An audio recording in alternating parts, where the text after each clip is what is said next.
नमस्कार, आप सबका बहुत स्वागत है एक बार फिर से आपके अपने लोकप्रिय channel the mister Indian reports में। बांग्लादेश के अंदर तख्ता पलट हो गया है। बांग्लादेश की प्रधानमंत्री शेख हसीना वहां से अपनी जान बचाकर भागे हैं और भारत में उन्होंने शरण ली है। और अब लोग जो हैं वो बांग्लादेश के प्रधानमंत्री कार्यालय में घुस गए हैं, वहाँ पर शेख हसीना के आवास में घुस गए हैं, वहाँ से चीज़ें चुरा कर लेके जा रहे हैं। कुछ लोग हैं जो आराम कर रहे हैं बेडरूम में जा कर के, कुछ लोग हैं जो संसद के अंदर घुस गए और संसद में सांसद होने की फीलिंग वो ले रहे हैं। अब बांग्लादेश के अंदर जो हालात बने हैं उसके बाद बांग्लादेश में अराजकता है, बांग्लादेश में अस्थिरता है। और अब तो खबर निकल के आ रही है कि वहाँ पर बांग्लादेश में गैर मुस्लिमों के ऊपर हमले तेज हो गए हैं और इसकी वजह से बांग्लादेश पूरी तरह से अस्थिर है। अब बांग्लादेश को लेकर भारत की जो चिंताएं हैं वो अलग हैं, क्योंकि बांग्लादेश भारत का पड़ोसी देश है, भारत का बनाया हुआ देश है। वहाँ पर बांग्लादेश के साथ भारत के संबंध जो है वो पिछले कई समय से अच्छे हैं। बांग्लादेश की शेख हसीना जो है वो बांग्लादेश के पूर्व राष्ट्रपिता मुजीबुर रहमान की बेटी हैं और मुजीबुर रहमान वो व्यक्ति हैं जिन्होंने बांग्लादेश को बनाया है। 1971 के अंदर जब बांग्लादेश के अंदर ऐसी अराजकता फैली थी और पाकिस्तान समर्थित आतंकवादियों ने बांग्लादेश पर हमला किया था और बांग्लादेश के अंदर जो अराजकता फैली उसके बाद भारत ने वहाँ पर इंटरवेन किया और वहाँ पर भारत ने बांग्लादेश का एक नया राज्य बनाया, नया देश बनाया। पहले वो पूर्वी पाकिस्तान हुआ करता था। अब बांग्लादेश के साथ भारत का क्या इंटरेस्ट है, भारत की क्या रणनीति होगी, भारत की चिंता की वजह क्या है, इसको लेकर के आज इस वीडियो में डिस्कस करेंगे। नमस्कार, आप सबका बहुत स्वागत है एक बार फिर से। तो चलिए शुरू करते हैं। दोस्तों, आपको बता दें कि बांग्लादेश के अंदर जो हालात हुए हैं ऐसा ही हालात कुछ समय पहले श्रीलंका के अंदर भी हुए। वहाँ पर भी लोग जो हैं वो राष्ट्रपति भवन के अंदर घुस गए थे, राष्ट्रपति वहाँ से जान बचाकर भागे थे। ठीक ऐसा ही नज़ारा हमने अफगानिस्तान के अंदर देखा, जहाँ तालिबानियों ने कब्जा कर दिया था, वहाँ की सरकार को गिरा करके तख्ता पलट किया। वो जो लोग हैं इधर उधर भाग रहे थे, राष्ट्रपति है वो भी जान बचाकर भागे, कहाँ गए पता नहीं। चाइना के अंदर जो है वो जो शी जिनपिंग है उनका भी पता नहीं चल रहा वो कहाँ है। सेना वहाँ पर भी राज चला रही है। पाकिस्तान के अंदर तो दुनिया जानती है कि सिर्फ सेना ही राज चलाती है, वहाँ पर तो नाम की डेमोक्रेसी है। तो आसपास के जो देश हैं पड़ोसी भारत के, सब के सब निकम्मे हैं और सबके हालात बद से बदतर हो चुके हैं। बांग्लादेश के अंदर ये स्थिति बनी कहाँ से? सबसे पहले आपको बता दें कि बांग्लादेश के अंदर जो लेफ्टिस्ट मीडिया है उनका कहना है कि वहाँ पर आरक्षण के नाम पर जो दंगा हुआ वो बच्चे जो हैं वो सरकार का तख्ता पलट कर गए और सरकार को भगा दिया वहाँ से और प्रधानमंत्री आवास के अंदर घुस गए। असल मामला कुछ और है।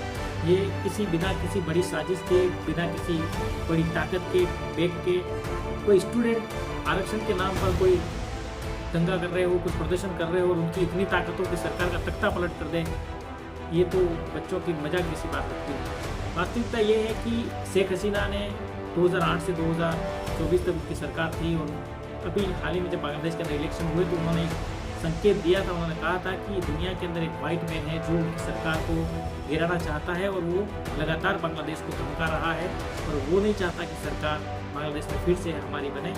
इस प्रकार के संकेत उन्होंने दिए। उन्होंने नाम नहीं लिया किसी का, लेकिन इशारा उनका अमेरिका की तरफ था। अमेरिका का एक अलग इंटरेस्ट है बांग्लादेश के अंदर।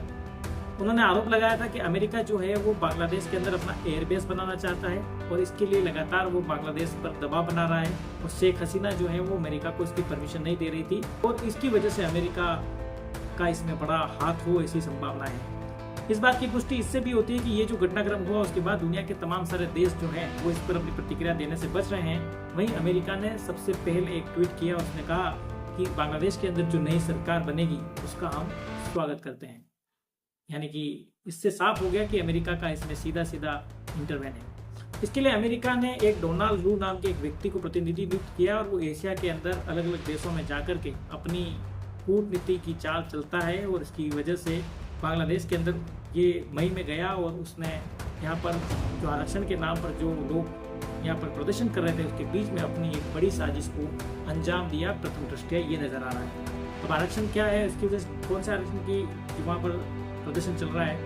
जब बांग्लादेश बना उस समय जो परिवार बांग्लादेश की शहादत के लिए लड़े उसके परिवारों को बांग्लादेश में 15% रिजर्वेशन दिया जाता था। अब जो नई जनरेशन आई है उन्होंने इसका विरोध किया। उन्होंने कहा कि जिसको इसका लाभ मिलना था वो मिल गया, 2 पीढ़ियाँ इसका लाभ ले चुकी हैं, अब इसे बंद कर देना चाहिए। सरकार ने उसे बंद कर दिया, लेकिन सुप्रीम कोर्ट ने हाल ही में फिर से निर्णय देते हुए उसके परिवार को फिर से आरक्षण दिया, तो उसका विरोध चल रहा था। सरकार ने इसे फिर से डिजोल्व कर दिया था, सुप्रीम कोर्ट ने बदल दिया था फैसला, लेकिन इसके आड़ में इसको जो गेम करना था बड़ा कर गए। तो बांग्लादेश के अंदर भारत का इंटरेस्ट क्या है?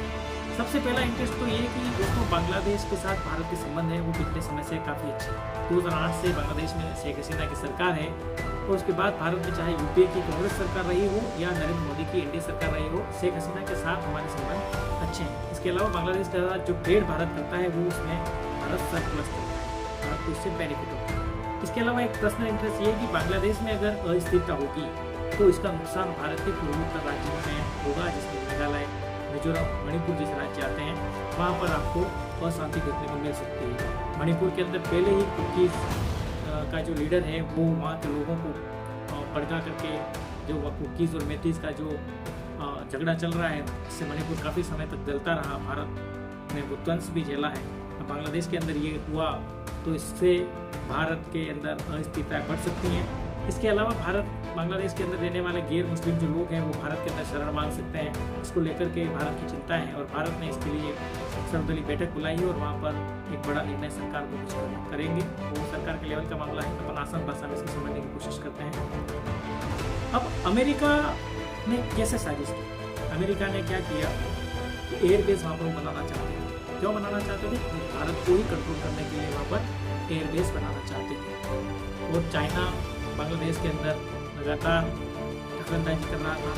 चाइना चाहता है कि दुनिया पर राज करे, अमेरिका चाहता है कि वो दुनिया पर राज करे।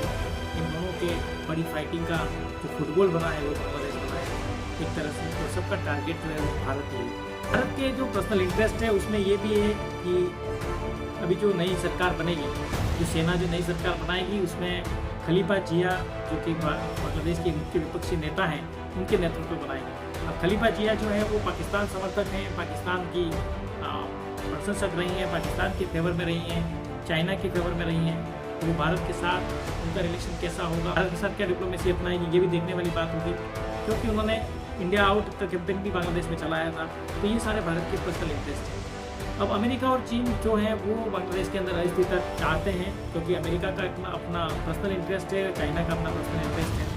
चाइना को ये बात चुभ रही है कि बांग्लादेश का जो चीन इलाके वाला, चीन के बॉर्डर वाला जो मंगला एयरपोर्ट है वो बांग्लादेश की प्रधानमंत्री ने भारत को दिया।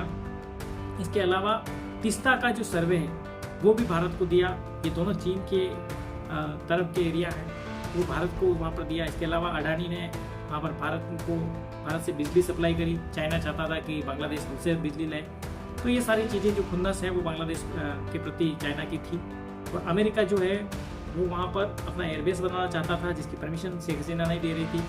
तो उन्होंने एक बड़ी साजिश करी। उन्होंने एक भ्रम फैलाया बांग्लादेश के अंदर कि फेयर इलेक्शन यहाँ पर नहीं हुए हैं, क्योंकि मुख्य जो नेता है खलीफा जिया वो बांग्लादेश की जेलों में बंद थी और फेयर इलेक्शन यहाँ पर नहीं हुए। इसलिए जो आरक्षण का जो दंगा था उसके अंदर अब अमेरिका ने ये बड़ा गेम किया है, ऐसा लगता है। डेमोक्रेसी की बात बांग्लादेश के अंदर करता है कि फेयर इलेक्शन होने चाहिए, डेमोक्रेसी होनी चाहिए। अब अमेरिका एक तरफ तो बांग्लादेश में डेमोक्रेसी की बात करता है, वहीं पाकिस्तान के अंदर इमरान खान को जेल में बंद कर देते हुए ही वहाँ के सांसदों को खरीदवा कर वहाँ पर तख्ता पलट करके अपनी सरकार बनाता है। तो खैर वो छोड़िए, बड़ी बातें हैं। 1975 के अंदर शेख हसीना जब छोटी थी तो मुजीबुर रहमान को 1975 में जब मारा गया तब शेख हसीना छोटी थी, वो भारत में उन्होंने शरण ली। उस समय हमारे देश की प्रधानमंत्री इंदिरा गांधी ने उनकी रक्षा की थी। इसलिए शेख हसीना जो है वो इंडिया के प्रति सॉफ्ट कॉर्नर भी रखती थी और इंडिया के प्रति सॉफ्ट कॉर्नर जो रखती थी शेख हसीना, और यही सारी चीज़ें, कुछ वामपंथी दल हैं, कुछ लेफ्टिस्ट लोग हैं, कुछ चरमपंथी लोग हैं, कट्टरवादी लोग हैं, कुछ ऐसी ताकतें हैं जो भारत को बर्बाद करना चाहती हैं, उन्हें अच्छा नहीं लगता ये सारी चीज़ें। इस वजह से वो लोग बड़े खुश इसमें हो रहे हैं।